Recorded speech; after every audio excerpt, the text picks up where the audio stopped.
In this video here, we're going to talk about centripetal forces and how to use the force model to solve these type of problems. So for this example, I'm using a conical pendulum. It's a mass on a string. They just swing in a loop. So this is going to go around here like a loop. And it's going to go around and around and around. And it's going to make an angle here, theta with the vertical. And I'm going to say this is a length L. And as you spin this faster and faster, the angle of theta will increase, or if you spin it slower, it'll decrease. So for a given theta length and mass, you want to find the velocity this thing is spinning at. So the first step for the force model is a free body diagram. So we're going to draw the mass m here. We have the weight pointing down, mg. And we have the tension pointing up here at an angle, t. And when things are spinning, we always denote the letter c, where the center of the circle is. So this letter c, where the center would be right here, the center of the circle. So there's your free body diagram. So the next step is to sum the forces. Now you can see here one of the forces here, t, is at an angle, so we're going to have to solve for that in terms of its components. So I'm going to draw some axes here. And here's t at an angle. So let's see, if this is angle theta here, which would be this upper angle, that means this is angle theta here. That's theta right there, so I'll call this t. So this vertical component is t. This is the cosine component. This is t cosine theta. And this horizontal component is the sine or opposite component, so this is the t sine component. So if I sum my forces in the radial direction, now the radial direction always points towards the center. The positive direction we define toward the center, so there's my positive direction. So we have one force, it's t sine theta. And that's the only one. And that gives me my centripetal force.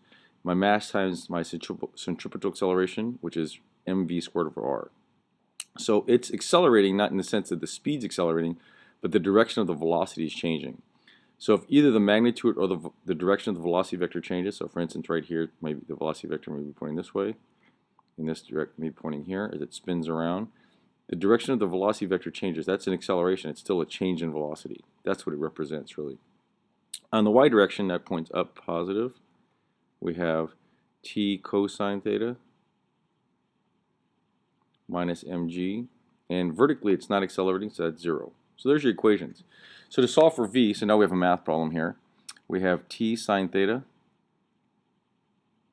equals mv squared over r. But we can see here that t cosine theta equals mg, or t is equal to mg over cosine theta. If I plug that in over here, I can see that I have mg over cosine theta, which is the tension, times the sine of theta equals mv squared over r. And masses cancel, and you can see I have a tangent here. So v is equal to rg tangent theta, square root. One last thing here, what's r? R is the radius here. It's the radius of this circle. So this is r, not v, r. So you can see here a little side calculation. I'll say sine of theta. Sine of theta is equal to opposite r in this right triangle right here over L. So r is equal to L sine theta. So it's in terms of measurable quantities. So it's L sine theta times g times tangent of theta, square root. So those are the steps you'd use to solve a centripetal force problem using the force model.